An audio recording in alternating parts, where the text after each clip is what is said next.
Hello, everybody, and welcome to this podcast. So, my name is Hannah Munro, and this is the CFO 4.0 podcast sponsored by ITAS, the Sage Software Specialists. Now, with me today, I'm very excited to have Marco Torrente. In case you're wondering, as I was, yes, he is originally Italian, and he is the global CFO of WebBeds, and is going to talk to us today about transformation and about mindset. So, welcome, Marco. Thank you for joining me on the show today. Thank you. Thanks a lot, Anna. Thanks for inviting me. Yeah, no, it's great. And maybe just for our audience, it'd be great to understand sort of your journey to CFO. How did you end up at WebBeds?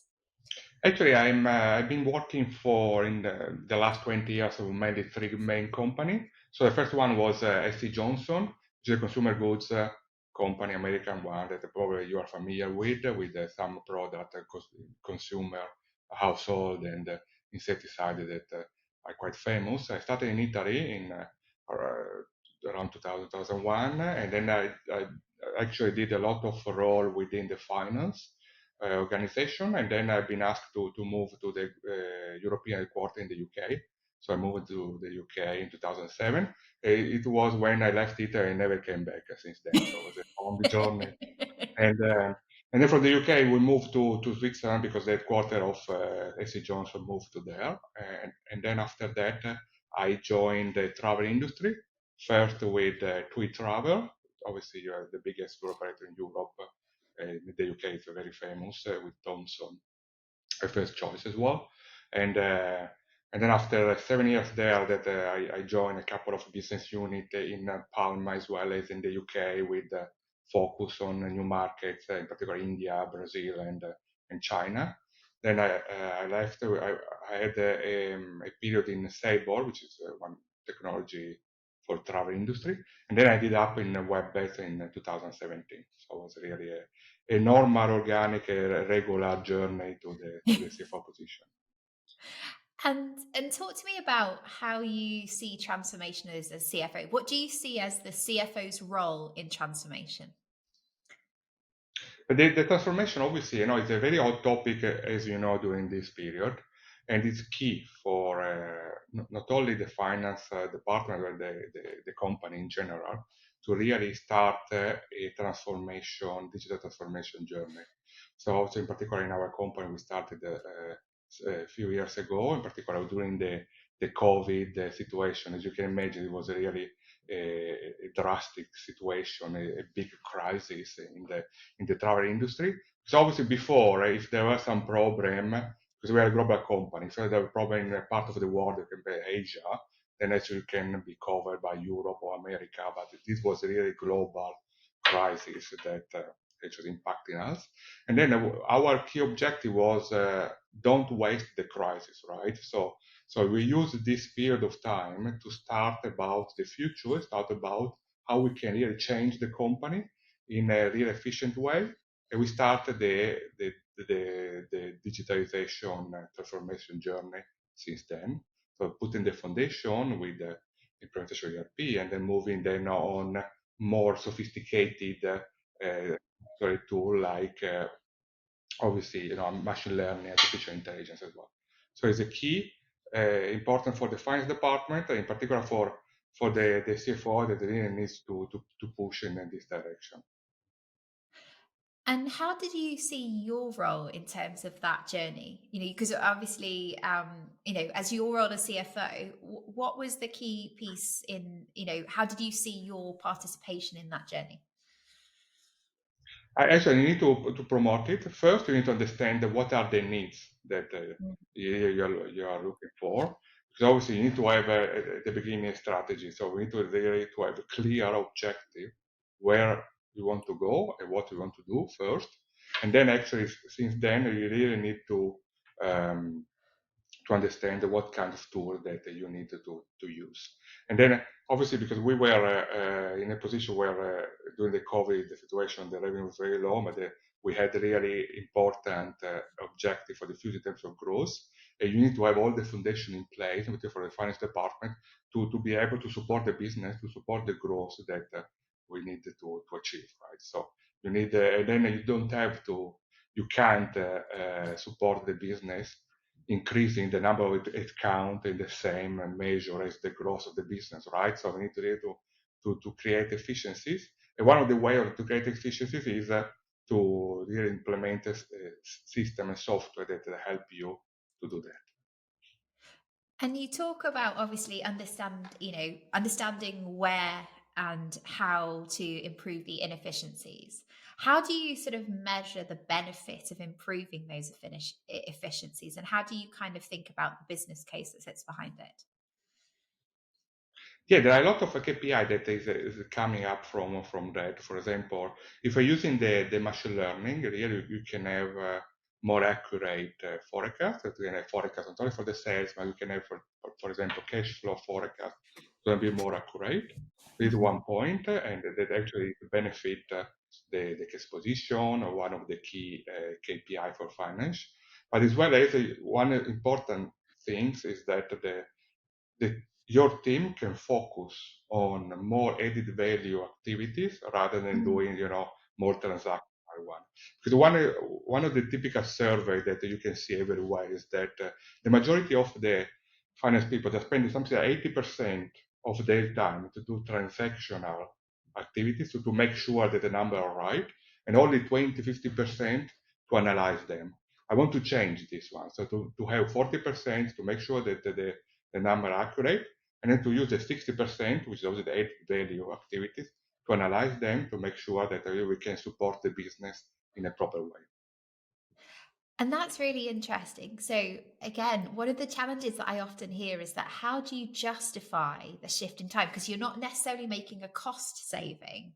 You're reallocating resources from transactional to more value Yeah. added activities. How do you justify the investment case for that? Like, what's your approach? Approach it. Obviously, you can measure with the KPI. For example, obviously one of the key KPI financial KPI we got in the our industry right, is the cash position, right? And then you Yeah. can immediately see and improve on this one because if you got the correct, a better, a more accurate cash flow forecast, for example, you can really understand what is your cash position in advance, and then you can direction doing that. And then I will not agree 100% because obviously you're creating some cost saving as well because instead of increasing the same number of account in line with the number of booking or transaction, actually you're keeping maybe the same account but with a higher number of transactions coming in your system as well. And then obviously one another point that obviously is super important in terms of the biggest asset of the company are the people as well. So obviously the people can be more obviously proactive and happier for me because obviously they're focusing more activities that they like to do rather than obviously do spreadsheet and then conciliation, etc. Yeah, and so that business partnering piece, do you have how do you assess how well that how much do you assess how much time is spent on business partnering? Do you assess the outcome of business partnering? How do you assess the effectiveness within your organization? Yeah, it's obviously for me, I'm super supportive of the business partner structure. For me, all the finance department need to evolve in a business partner structure. Not Yeah. only the typical, FP&A commercial position, but also even the accounting needs to be really a business partner. I'll give you an example. For example, the credit collection, the account receivable. Obviously, for each of the company, the collection is super important again to improve the cash position.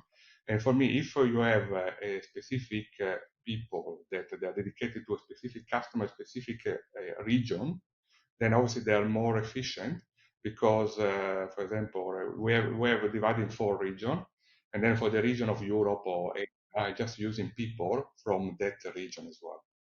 Because obviously, if you have the same culture, you speak with the customer with the same culture, with the same languages, obviously it's going to be much better in terms of collection, in terms of really have a relationship with the customer as well. So for me, really, is a business partner 360 degrees, and not only FP&A commercial time, but also the accounting as well.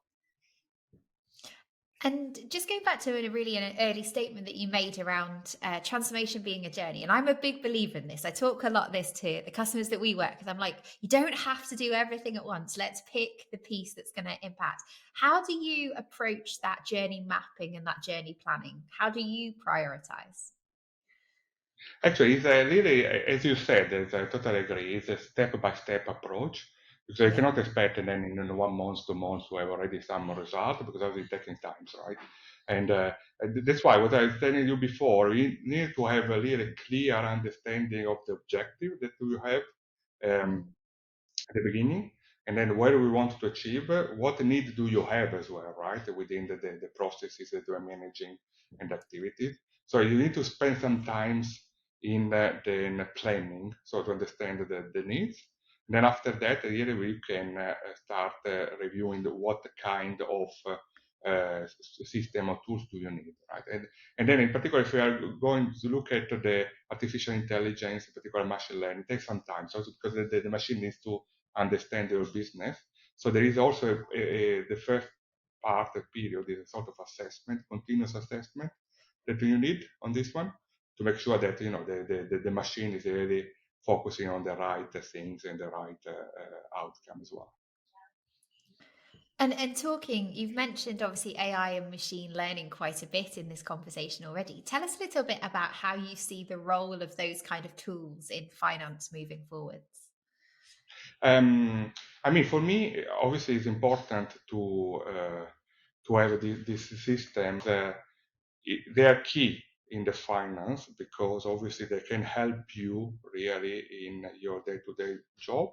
Again, it help you to focus in more on the analytical part, how to support the business in general, right? So in particular, you can use this one not only for the forecast, but you can use also to reduce the time from the transactional point of view, the reconciliation. You can use them also to analyze potential scenarios that you can have in terms of entering new market or with a new customer. So it's something that you need to deal with. It's going to stay. It's not going to go away for sure. So it's something that you is the future. So you need really to learn how it goes. Right?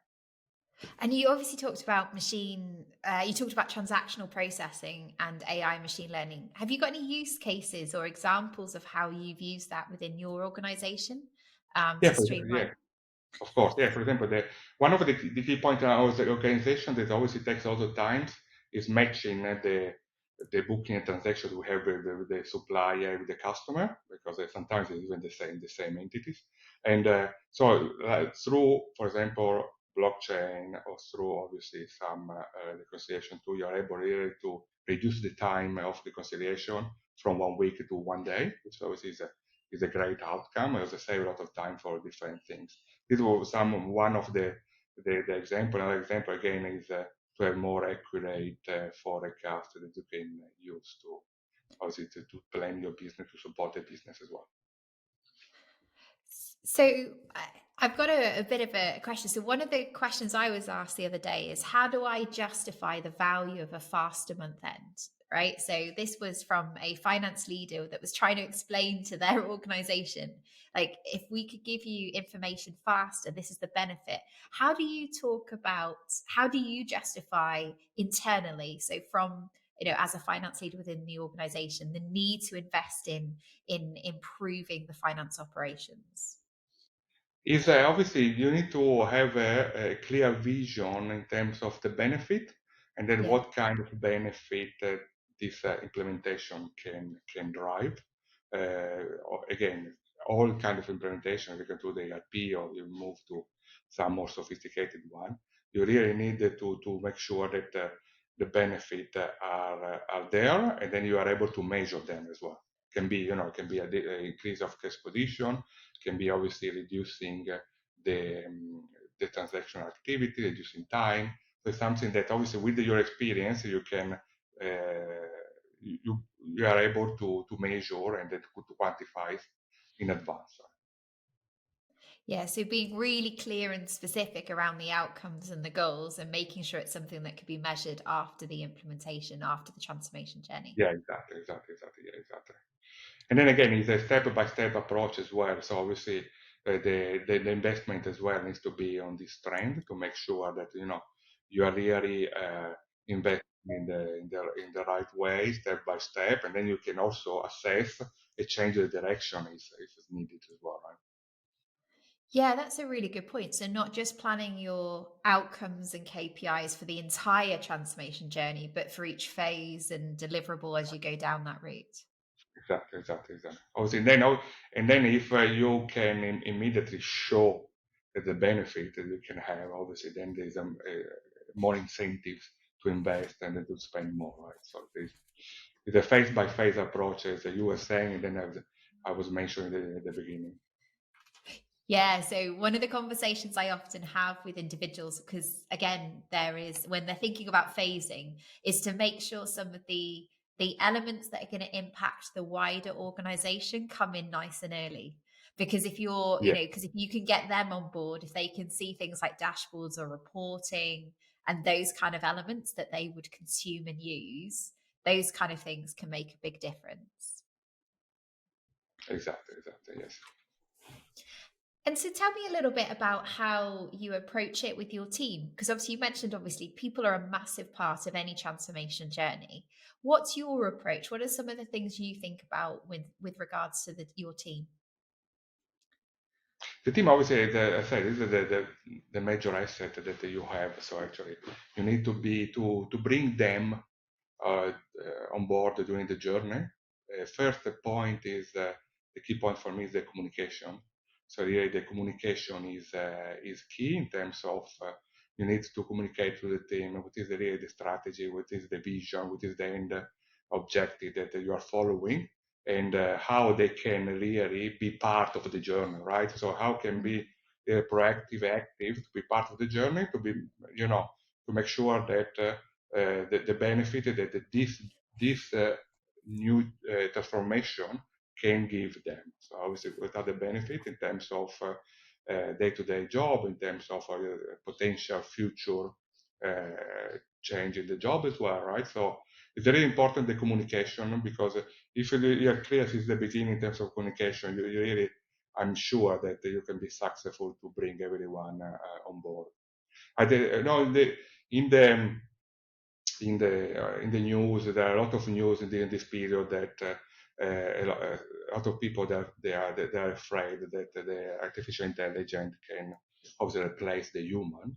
But for me, it's more than human that are not using AI will be replaced by human who are using AI. You know what I mean? In this way, because Yeah. it's important for me that this is gonna carry on. It's not gonna go away. So it's something that we need to deal with. So it's important also for the team to understand this is the future. That it's the present, to be honest, but it's going to be more meaningful in the future as well. Yeah, I often think that it's less about replacement and more about elevating the humans that are in and Exactly. actually allowing them to step up into the roles that they've always wanted to do. I think there's an interesting question about how and where our new finance talent's going to come in, and how Yeah, I think the new talents are going to be the ones that we need to really think about how they can use AI. So how do we onboard people and get them up to speed quicker? But yeah, that's I think it's a really interesting space and it's something, yeah, I think it's an exciting space to be in at the moment with AI. exactly. It is. Obviously, there's a lot to do. There's a lot also to discover as well, to be honest. And because you're always thinking that all the other company are more in advanced level, but they're not, right?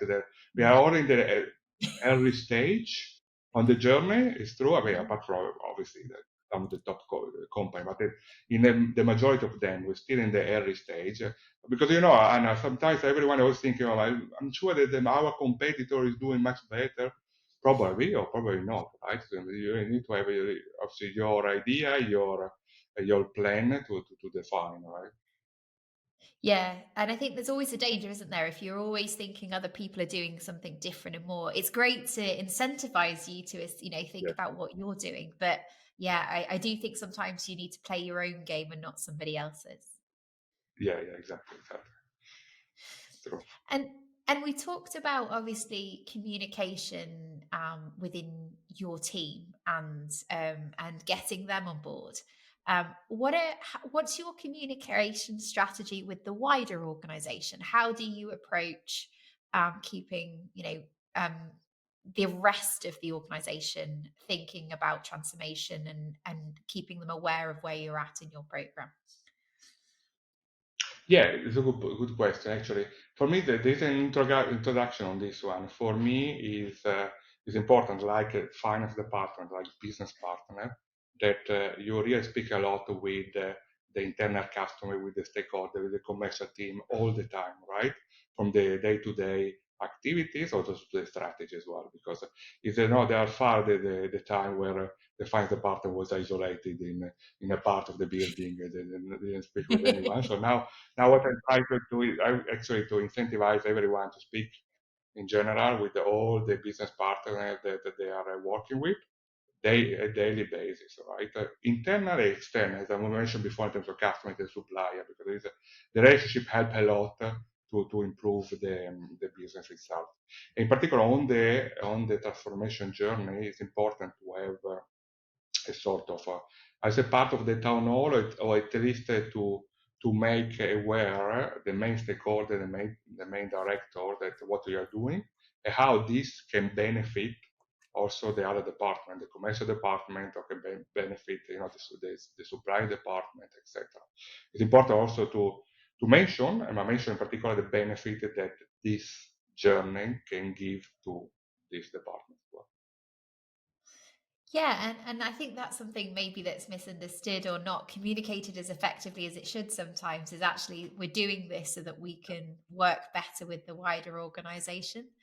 So it's great to hear you talking about that. So your communication strategy is through your business partners. So making sure that they're speaking to their business units regularly Exactly. and keeping them updated on the change. Yeah, also to work together, right? Because there is some the objective is to be one, right, for the whole company. Obviously, apart from the profit, but the sales, etc., the collection, the cash. So we really need to go everyone to the same direction, and we need really to talk a lot, to be collaborative, and to make sure that if there are some friction, a problem, you resolve it as soon as possible, other than it becoming bigger. And then obviously, you're working together for the final objective of the companies, right? Which is, in our case, to create the value to the shareholder. Another company can be different in terms of sales or profit, etc. So looking back on your last transformation journey, what were the things that you wish you'd thought about before you went into it? And one actually, when I was mentioning about the planning, is that the planning phase obviously is important, and then if you have this one clear at the beginning, it's really helping you a lot because we have to do Mm. some changes to do the journey as well. Obviously, is taking more time. Obviously, we were able to do so because actually we were in a COVID situation that obviously we had really an opportunity. Obviously, it was a problem, but it was an opportunity in this point of view. And again, this point is essential. That's why I was highlighting it a lot to make sure that the objective is clear, the strategy is clear, the vision is clear, and what we really want to achieve in details is key for me. Mm. And then if you get this one, you can also define the phase, and for each of the phase of the implementation, what are really the achievements that you want to get. And then this one you can measure, and then you can also to show to other stakeholders or the other internal customers that we're spending this money, but we got this, and this that can benefit the company. Yeah, so being really clear on those objectives and yeah, nailing them down at the beginning. Is there anything Yeah, else exactly. as part of the planning phase that you think is essential, as well as objectives?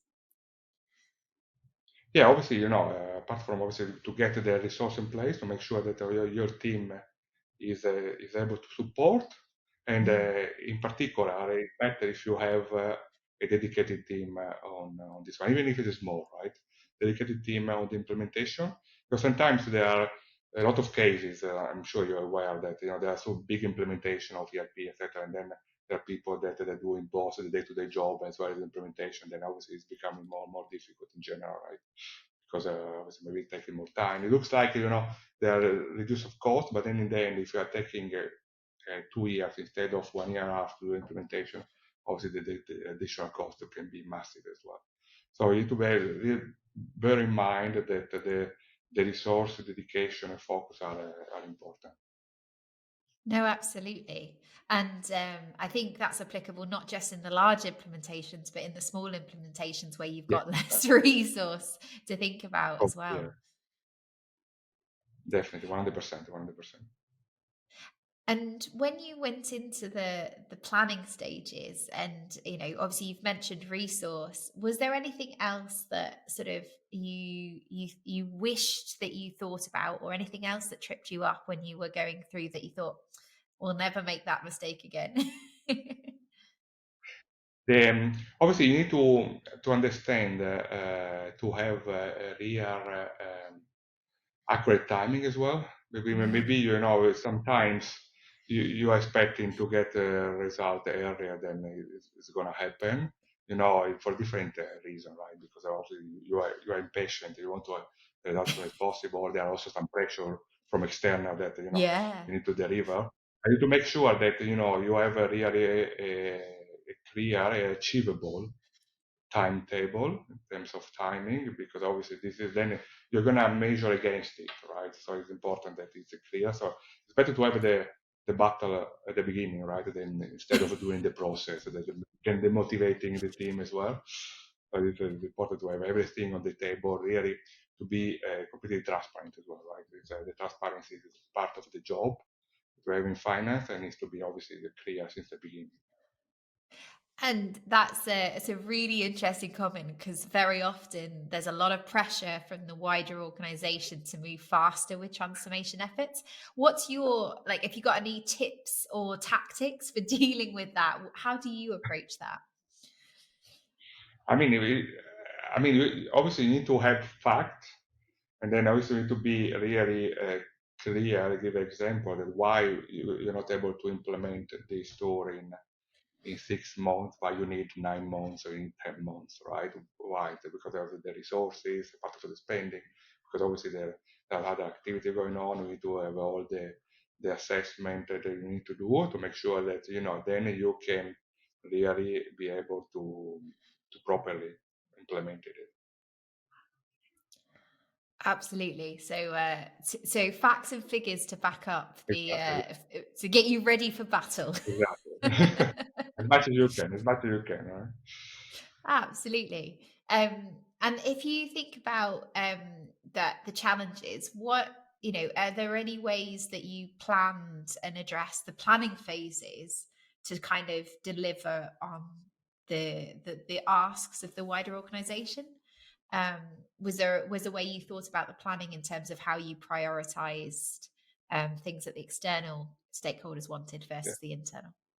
Yeah, this is a good point, because obviously it's for me not only on this one but in general, right? Because coming back to the message that I gave you before, so we need to have a very continuous conversation with the wider group or with all the stakeholders to also understand from them what are actually their objectives, what they're looking for, and then what actually we can support in a better way. Then obviously you can consider all these elements in the business plan as well, also because it's not only a finance implementation of a journey, but it's also a sort of a company one, right? So obviously you need to bear in mind to take in consideration all these objectives, and then in the final business case. And then obviously it's better to discuss before rather than always present the business case and discuss after, right? So to agree in advance what actually are the objective, what are the benefit for the wider organization, not only for the finance department, which is key, but it's a part of the company itself. I think that's a really good point. So actually working with the stakeholders to bring them into the business case so they're part of that conversation versus presenting them with it. Exactly, exactly. I would say not only for the I think it's more a general advice rather than obviously not only for the implementation in general. They indicate in the budget, in the forecast, or in other big moment of the finance calendar. Right? Absolutely. And obviously putting together a business case, like you say, there's a lot of discussion and a lot of elements. You know, On the flip side, when you're working and putting that together, what are the sorts of things that you would include as part of that? And you want to make sure is in there to help you figure out where to make the investments, because there's so many tools available, isn't there, for finance, and it's hard sometimes to prioritize. Yeah, obviously in the business place, you need to have an understanding, but as I said, about the planning, what is the objective, what is you want to achieve. Apart from this part, also in terms of cost, etc., you need to understand what is a cost that you can include, and in particular, also then do a tender process after that to make sure that you are in line with the expectation, and then also to have an indication as well of the benefit, and which is obviously a key in each of the business case, and then you can do with some experience you have in the past or something that in the market is available that you can obviously track and then assess in parallel. Absolutely. So having some structure around the process that you go through to assess the tools that you're going to be using. Um, Exactly. and just going back to the journey piece, and kind of crossing the wires with the team piece. When you've got the longer implementation, obviously, that you've been through, and it's being an ongoing journey, how do you keep the team motivated as you go through that time frame? What is your sort of approach to ensuring that people don't get disheartened? Is probably the wrong word, but uh, transformation fatigue as they go through the process. Yeah, this is one of the key points for me, of each of the leader, is to keep and motivated the team, in particular during a long implementation, like a ERP implementation, etc. Is the key one, this one, because obviously there can be a lot of problem during the journey, right? That they are up and down everywhere, right? In particular, also in the implementation. So it's key that you keep motivated the team. How? First, again, communication. You need to make Yeah, sure that they are aware of where we are, how long is left in order to get to the end of the implementation. Also, put attention in the consideration, highlight all the benefits still every time in terms of for them in particular, for each of them, the benefit of the company as well. And then obviously recognition is another part during the process, mainly at the end of the implementation of the process, some specific recognition, but also during the implementation as well, just to keep them motivated in general. absolutely. Keeping them all excited and with their eye on the end goal. So, and I think that's always a challenge, isn't it? Because it can be sometimes hard to when you're in the weeds, when you're in the detail of things, to remember kind of the why were we doing this in the first place. Yeah, exactly, exactly. When actually is a day-to-day job, in particular for in a situation in which they're not doing only this implementation of this project, but also they're doing the day-by-day job. So it's a double situation that can be a potential issue. But again, you need to be really keep them updated all the time. This is the key, right? It's the key to keep them updated where we are and where we're going, and then in which part of the implementation we are. And obviously, you've got quite a global team, from what I understand, in terms of it, and as an organization. How do you manage that communication globally, to make sure that everybody across the different divisions is kept in the loop? Yeah, obviously, I've been traveling actually for the last actually 15 years all the time. So it's important. One of the key components for the leader is obviously to be able to manage with different culture is a key. Obviously, I've been working across Europe, but also in Asia a lot, in South America, in America with a couple of American companies. So it's important that you understand the culture because, as you can imagine, in Europe we are so different. We are so Yeah. small, so from Italian to the UK, Germany, we are so different. You can imagine that in Asia, from within the same China or in America. So it's important really to be able to deal with the different culture. And first, I'm traveling a lot, so every week I'm traveling. So one week I'm in London, another week I'm Dubai, then I'm going to Manila, etc. So it's quite tiring. It's important that in person you are there, and then to have a periodically town hall communication, so actually that you can really communicate for the across the different team, and to make sure also that your reporting line, which is also the director of each of the different department, they are doing the same as well to cascade. Yeah, making sure it's going through the different levels and doing that. And you mentioned obviously as you work with a global team, getting to know the culture. How do you approach that? What's your approach to actually, how do you figure out what is the culture there and the things that you need to be mindful of? First, listening a lot. Listen for me is a key. For you to understand what are actually their feeling, their doubt, their issue. So you need to understand that they're listening a lot. Also being humble as well, right? Also, even if you are an executive, you need to be humble all the time because obviously then you're dealing with people as well. And then listening, and then to make sure that there is also a sort of conversation as much as you can. Obviously, you cannot talk to everyone. There is a sort of one-to-one conversation that help a lot. Also, build up the relationship. So listening, build up the relationship, be humble, the key for me. I mean, to, at least to understand the culture without going in a place saying, "Oh, we need to do this in this way because I'm told you so." Right? This approach is not working. Right? No, I don't think in any culture that works, to Yeah. be very fair, Marco. Exactly. Yeah, that's one thing that is the same across all countries is we don't like to be told what to do. Exactly. That it is. Yeah. So just to wrap this up, I think there's been some great insights shared. What are your top tips for anybody approaching transformation? What are the key things that they need to think about, whether they're in a small organization, a mid-size, or a big enterprise? Typically, the first one, obviously, you need to understand the business. You need to understand the business in details, right? Because if you don't understand the business, you cannot make the plan. So this is the first one.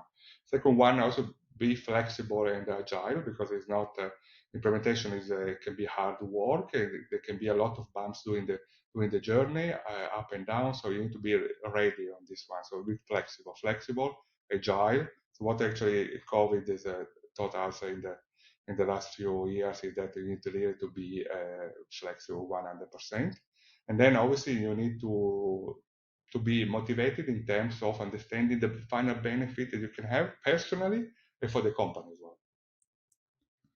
Some great tips there. Thank you so much, Marco. And if so, thank you so much for sharing your insights on not only transformation but also being a global CFO and managing those different cultures.